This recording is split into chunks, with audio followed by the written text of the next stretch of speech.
বান্দা যতক্ষণ নামাজে থাকে ততক্ষণ আল্লাহর পক্ষ থেকে একটা রহমতের ফেরেশতা ওনার মাথায় ছায়া হয়ে থাকে।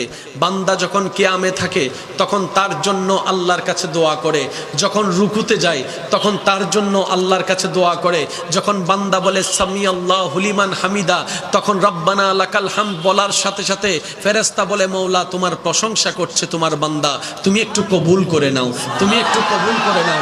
বান্দা যখন সুবহান রাব্বিয়াল আযীম বলে তখন ফেরেশতা বলে মওলা তোমার প্রশংসা করছে আমি শুনছি। সুবহান রাব্বিয়াল আলা বলছে, ফেরেশতা বলে মওলা তোমার প্রশংসা করছে আমি শুনছি। যখন বান্দা সিজদায় গিয়ে সুবহান রাব্বিয়াল আলা বলে ফেরেশতা তার পক্ষ হয়ে রবের কাছে মাগফিরাত করে, ক্ষমা প্রার্থনা করে, ইস্তেগফার করে, ক্ষমা চাইতে থাকে। আল্লাহ তাআলা ওই ফেরেশতার দোয়ার বদলতে ওই নামাজির গুনাহকে মাফ করে দিতে থাকেন। শুধু নামাজে সওয়াব হয় তা নয়, গুনাহও মাফ হয়। আপনি ফজর পড়লেন, বের হওয়ার সময় পারেন না পারেন বাস্তবতা ভিন্ন হলো, নিয়ত করে ফেলেন আল্লাহ দয়া করলে আমি জোহরের নামাজ পড়ব। ওই ফজর থেকে জোহর আসতে অনেক সময় লাগে, কিন্তু যতক্ষণ আপনি আসবে না সেই সময়টা ততক্ষণ ফেরেশতা শুধু সওয়াব লিখতেই থাকবে। বাম কাঁধের ফেরেশতা জিজ্ঞেস করবে কি লেখো, বলে যে ওর জোহরের নামাজের সওয়াব লেখি। ফেরেশতা জিজ্ঞেস করবে বাজে সকাল 10টা, জোহর পাইলা কই? ডান কাঁধের ফেরেশতা বলে এটা স্পেশাল নবীর স্পেশাল উম্মত, আল্লাহ তাদের জন্য আলাদা একটা আইন পাশ করেছে। শেষ নবীর উম্মত ভালো কাজের নিয়ত করার সাথে সাথেই সওয়াব লেখা শুরু হয়ে যায়। সুবহান আল্লাহু আকবার, ইয়া রাসূলুল্লাহ। উচ্চ আওয়াজ একবার বলেন সুবহানাল্লাহ। যখনই যে ওয়াক্তের নামাজ পড়ার আল্লাহ তৌফিক দিবে, নামাজটা শেষ করার সাথে সাথে পরের ওয়াক্তের জন্য নিয়ত করে ফেলবেন। পারবেন ইনশাআল্লাহ।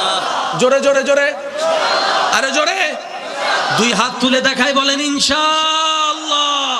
আরেকটু জোরে বলেন ইনশাআল্লাহ। এবার হাত নামান। যদি আপনি নামাজ পড়তে পারেন ডাবল সওয়াব।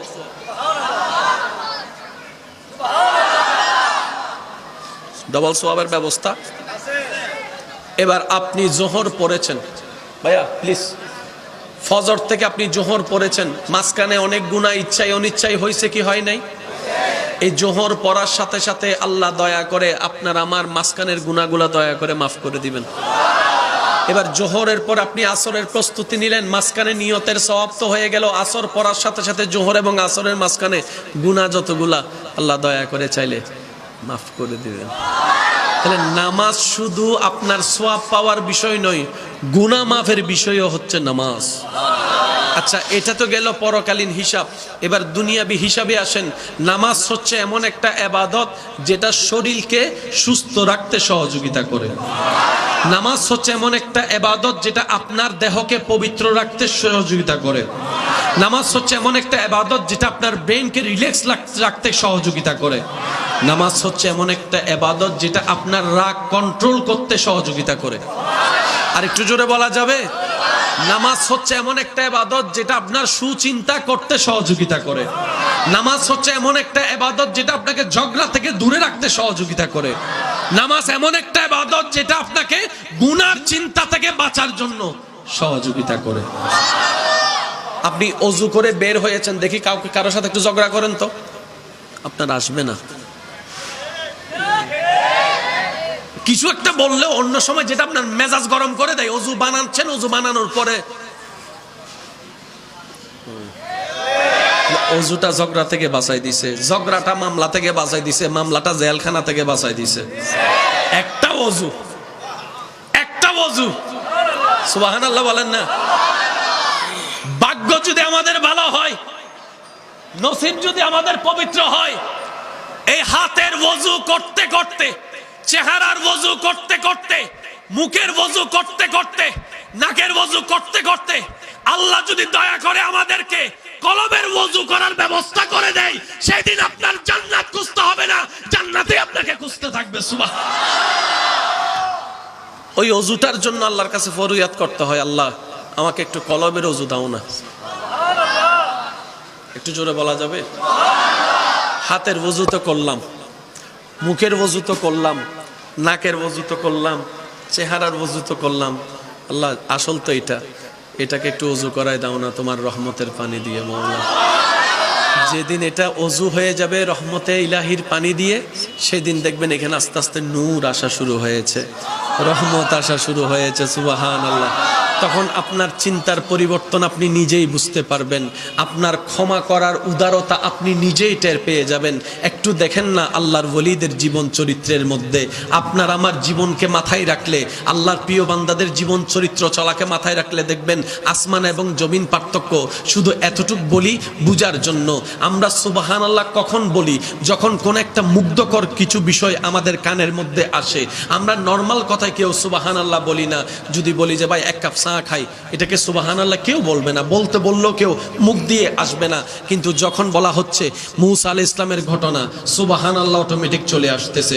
যখন বলা হচ্ছে ঈসা নবীকে আল্লাহ উপরে তুলে নিয়েছেন, সুবহানাল্লাহ অটোমেটিক চলে আসতেছে। যখন বলা হচ্ছে ঈসা নবীর বিভিন্ন ঘটনা, সুবহানাল্লাহ অটোমেটিক চলে আসতেছে। যখন বলা হচ্ছে আবু বকর সিদ্দিকের ঘটনা, অটোমেটিক সুবহানাল্লাহ চলে আসতেছে। তাহলে সুবহানাল্লাহ ওয়ালা জীবন আলাদা, আমাদের জীবন, জোরে বলেন আমাদের জীবন। এতটুকু বুঝতে পারছি? এবার আসেন, যাদের এটা রহমতে ইলাহির পানি দিয়ে ওযু হয়েছে, ওনাদের জীবনের প্রত্যেকটা কাজেই আমাদের জন্য সুবহানাল্লাহ হয়। আর একটু জোরে বলা যাবে সুবহান? ওনাদের জীবন চরিত্রটাই এমন। নবী নিজে থেকে নবী হয় নাই। জোরে জোরে জোরে জোরে। নবী নিজে থেকে নবুয়ত পায় নাই, আল্লাহ। নবী নিজে থেকে কোরআন পায় নাই, আল্লাহ। নবী নিজে থেকে ইমাম হয় নাই, আল্লাহ। নবী নিজে থেকে মালিক হয় নাই, আল্লাহ। তো দেনওয়ালার মধ্যে কোনো ভুল নাই, দেনওয়ালার মধ্যে কমতিও নাই, দেনওয়ালা কিপটামিও করে না। তার মানে নবীর ভান্ডারও কমতি। ওই শ্রেষ্ঠ নবীর উম্মত হওয়ার সৌভাগ্য পেয়েছি আমরা। এবার বলেন আমরা হয়েছি না আল্লাহ বানিয়েছেন? বড় মজার বিষয়, আমরা হয়েছি না আল্লাহ বানিয়েছেন? অনেকেই দোয়া করেছেন হওয়ার জন্য, আর আমরা দোয়া করা ছাড়া, দরখাস্ত করা ছাড়া আল্লাহ দয়া করে আমাদেরকে নবীর উম্মতের লিস্টির মধ্যে নাম তুলে দিয়েছেন, নাম তুলে দিয়েছেন। লক্ষ কোটি বছর সিজদায় পড়ে থাকলেও এই শানমান আজমতের শুকরিয়া আদায় করা হবে না। কথা বলেন ঠিক কিনা? আল্লাহ আমাদেরকে ওয়াফাদার বানার তৌফিক দান করুন। আল্লাহ পাক আমাদের সবাইকে হক আদায় করার তৌফিক দান করুন। অন্তত এমন একটা জীবন চরিত্র গঠন যেন করতে পারি, হাসরের ময়দানে যেন আমাদের দিকে তাকিয়ে নবী রাহমাতুল লিল আলামিন রবের দিকে তাকিয়ে যেন বলে, মুস্কি হেসে আমাদের দিকে যেন মুস্কি হেসে দিয়ে বলে, আল্লাহ এগুলো আমার উম্মত, এগুলো আমার উম্মত। এর চেয়ে বড় পাওয়া আমাদের জন্য। সবাই বলেন, সবাই বলেন, সবাই বলেন।